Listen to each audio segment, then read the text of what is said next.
I got my doctorate in June of this year. And I also released 2 books. And the reason I wanted to share that with you, one of the books is entitled How to Master Unforgiveness. And I know I may not be able to see you guys anymore, so I wanted to just kind of pour this among you because you got a future. You guys are going to encounter a lot of things going through that future. Understand me now. And some may be encountering something now that involves forgiveness and not being able to forgive someone or something for something that happened to you. And the reason that God gave me that is because someone killed the only son that I had, and God compelled me to go into that courtroom and tell this gentleman how much he loved him. And if he prayed to God, he would pull this, because him and his wife and another guy killed my son. He said, I'll pull it back together for you. And so after God, now I'm like, I don't want to do that, because this man killed my only son.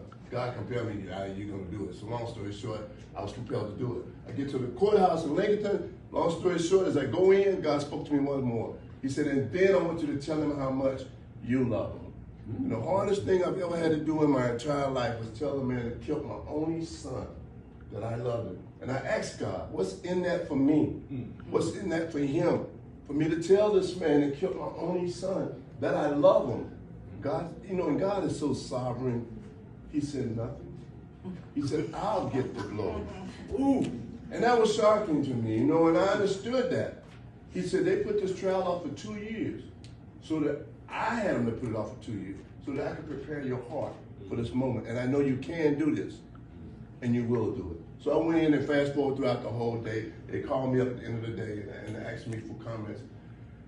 And I shared that with them. I said, God said that you got 7 or 8 kids going to foster care all around you and your wife off the prison and this other guy. And God told me to tell you, if you pray to him, he would one day, after your consequences have been paid for, he will bring you and your family back together. And then I began to back up because I was just ready to get out of there. I was. And my stomach started doing something crazy, so did my head.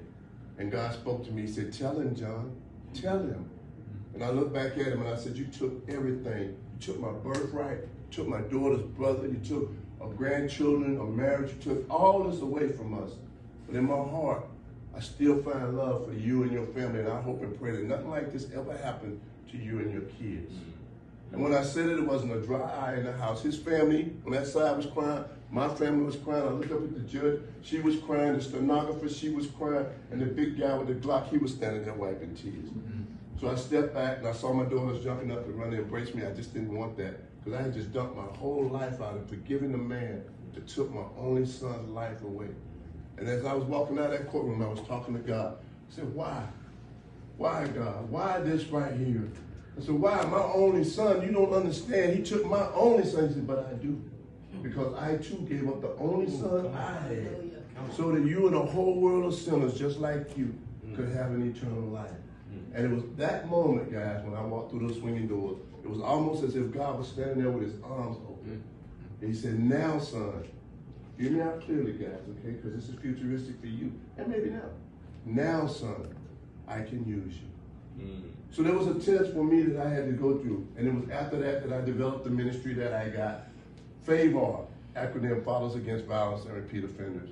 And I operate out of Charlotte. We met this gentleman here and his lovely bride, and we've been friends for years. That's why I drove here today, because I know that they're doing a special thing here. And I am grateful to them, first of all to God. Then I'm also grateful to them for what they're doing, and I'm even more grateful for you for coming.